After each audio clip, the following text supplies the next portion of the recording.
آج جو کام ہے وہ جہالتوں سے باہر آنا ہے، اپنے کردار سے کام کرنا، اپنے اخلاق سے کام کرنا، اپنا بیہیویئر تمہارا اتنا بن جانا. میں یوتھ کو بول رہا بیہیویئر اتنا بننا کہ تم کو دیکھ کر لوگ تمہارے پاس آئے، تم کو دیکھ کر حسین تک پہنچے. اس لیے کہ دوستو جن جن لوگوں نے کام کیا آج وہ سب زندہ ہیں. وہ ہمیشہ کے لیے مر گئے کہ جنہوں نے اپنے لیے زندگی گزاری. آج کوئی نام پوچھنے والا نہیں ہے ان کا. اندھیروں میں چلے گئے، منو خاک کے نیچے چلے گئے، کوئی نہیں پوچھ رہا. کون پوچھنے والا؟ بڑے بڑے سیٹ آئے اور چلے گئے، ہر دور میں آئے، لیکن زندہ کون ہے؟ ایگزسٹ کون کر رہا؟ وہی کر رہا ایگزسٹ کہ جنہوں نے کربلا کے لیے کام کیا، دین کے لیے کام کیا. کل میں نے کئی مثالیں دی، 3 دن سے مسلسل بول رہا. اور اس کا پہلی چیز اس جذبے کو پیدا کرو، اس فیلنگز کو پیدا کرو کہ I have to do something. یہ جذبہ پیدا ہونا، یہ ہمارے یوتھ میں یہ جذبہ پیدا ہونا کہ مجھے کچھ کرنا ہے. میں بزرگوں کو نہیں بول رہا، بڑے مجھ سے بہتر جانتے ہیں. یہ جذبہ کتنے لوگوں کبھی رات میں سوتے ہیں جب بستر کے اوپر تو کبھی سوچتے ہیں کہ یار مجھے کوئی موقع ملے کام کرنے کا. ہم سنتے میر جمیل صاحب نے کام کیا، ابو ذر نے کام کیا، سلمان نے کام کیا، ان لوگوں کا نام لیتے سوچتے خوش ہوتے. صرف خوش ہونا نہیں ہے، ان کی سیرت پہ چلنا ہے.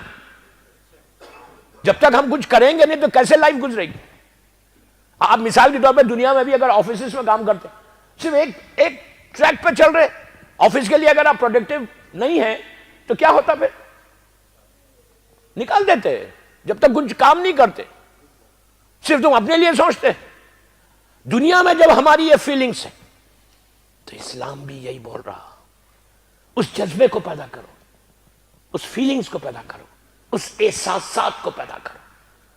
یہاں پہ پنچ ہونا تکلیف ہونا کہ میں نے اتنی لائف گزر گئی، میں نے کیا کیا اسلام کے لیے.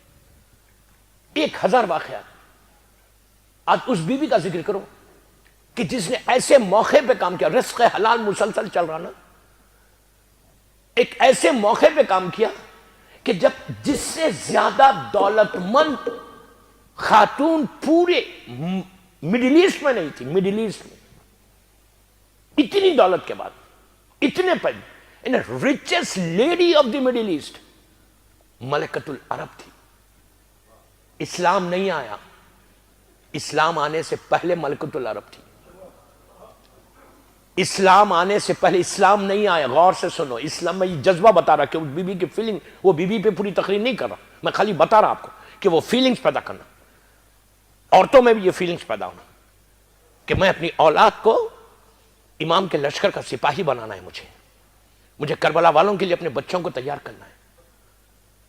کیوں؟ اسلام نہیں آیا، صرف کفر کا زمانہ، سارے دشمن. کوئی لا الہ الا اللہ بولنے والا ظاہری طور پہ کوئی، غور سے سنو، ظاہری طور پہ کوئی نہیں تھا. اوپنلی کوئی نہیں بول رہا تھا لا الہ الا اللہ. سب بت پرست تھے سوائے چند کے. ایسے ماحول میں کسی کو یہ معلوم بھی نہیں تھا یہ حلال ہے یہ حرام ہے. پلیز ایک ایک جملہ غور سے سنو. ابھی دنیا کو معلوم نہیں تھا. عام طور پہ 95 98 99% لوگوں کو نہیں معلوم تھا کہ حلال کیا ہے حرام کیا ہے، سوائے چند. ایسے ماحول میں اتنی دولت کو حاصل کیا کہ richest لیڈی بن گئی ملکۃ العرب. اور پورا دشمن بولتا تھا، پورے دشمن اس وقت تو سب کافر و مشرکین تھے، ان لوگوں کی زبان پہ ایک ہی جملہ ہوتا تھا کہ یہ صدیقہ ہے، یہ طاہرہ ہے.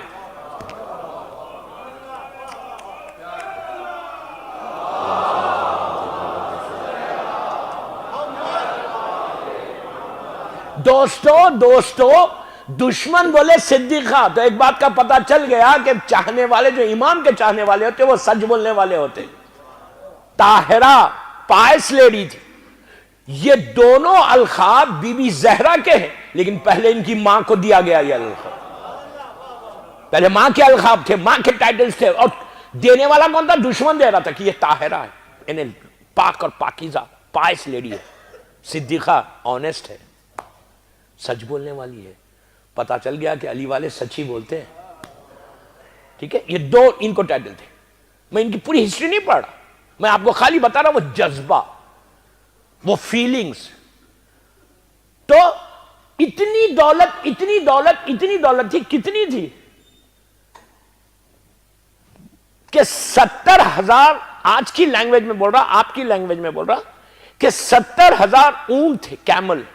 ایک کیمل آج کی ایک مرسیڈیز ٹریلر کار سمجھے آپ، ایک ٹریلر. کیوں؟ اس زمانے میں کیمل کے ایک اونٹ کے اوپر لوگوں کے جھگڑے ہوتے تھے. ایک اونٹ اگر کسی کے پاس ہو تو بہت پیسے والے مانے جاتے تھے.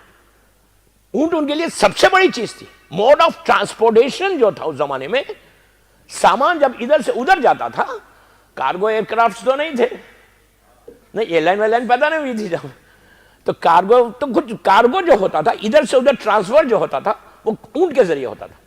تو اونٹ ان کے لیے سب سے بڑی چیز تھی، کیمل. اگر کسی کے پاس 1 2 3 4 10 20 ہو جائے تو بڑا آدمی تھا، بہت بڑا آدمی. 70,000 کسی کے پاس ہو، 70,000. نہ اس زمانے میں انٹرنیٹ تھا، نہ ٹیلی فون تھا، نہ وائی فائی تھا. کیا بول رہا ہوں میں؟ نہیں بولوں گا، اس پہ بھی بولنا ہے مجھے، آج نہیں کل. ہاں کچھ نہیں تھا، نہ کوئی ٹیلیکس تھا، نہ فیکس تھا، کچھ بھی نہیں تھا. کمیونیکیشن کا کچھ تھا ہی نہیں سسٹم. آپ کہاں تھی؟ مکے کے اندر تھی. آپ کا بزنس کیسا تھا؟ پورے مڈل ایسٹ میں آپ کا بزنس تھا. 24 گھنٹے آپ کے کاروان سے، آپ کے جو قافلے ہوتے تھے بزنس کے، اور 24 گھنٹے ٹریول کرتے تھے. کبھی سیریا میں، کبھی یمن میں ہے، کبھی ایران میں، کبھی افریقہ میں، سینٹرل افریقہ، ایجپٹ تک جا رہا. پورے 24 گھنٹے آپ کا بزنس چل رہا اور آپ وہاں بیٹھی ہوئی مکے میں. یار یہ سوچو کہ کچھ نہیں ہے، کوئی کمیونیکیشن نہیں ہے، کوئی ٹیلی فون نہیں ہے، ظاہری طور پہ حلال حرام معلوم ہی نہیں، لیکن اس کے بعد اتنی ذہانت سے کاروبار کیا. اتنی انٹیلیجنٹ لیڈی تھی، معمولی بات نہیں ہے انٹیلیجنٹ ہونا. لوگ کہتے ہیں کہ اللہ کے رسول، یہ بی بی کی شادی پہلے ہوئی تھی اور بی بی کا ویڈو تھی جب اللہ کے رسول کے پاس آئی تھی. یہ مسلمانوں کی روایتوں میں ہے. مسلمانوں نے جب تاریخ لکھی اس میں یہ لکھا کہ بی بی کی شادی ہوئی تھی، بعد میں اللہ کے رسول سے ہوئی. اس روایت کو ہم ایکسیپٹ نہیں کرتے، اس لیے کہ عام مسلمانوں نے بھی جو غیر متعصب تھے انہوں نے بھی لکھا کہ بی بی کی شادی نہیں ہوئی تھی کسی اور سے.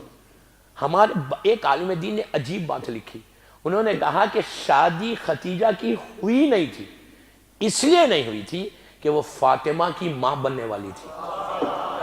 کیا بات ہے! جو بی بی زہرا کی ماں بننے والی ہو، مقام زہرا وہ تھا کہ بی بی کہیں اور کسی سے شادی نہیں تھی. مقام زہرا شہزادی کون ہے؟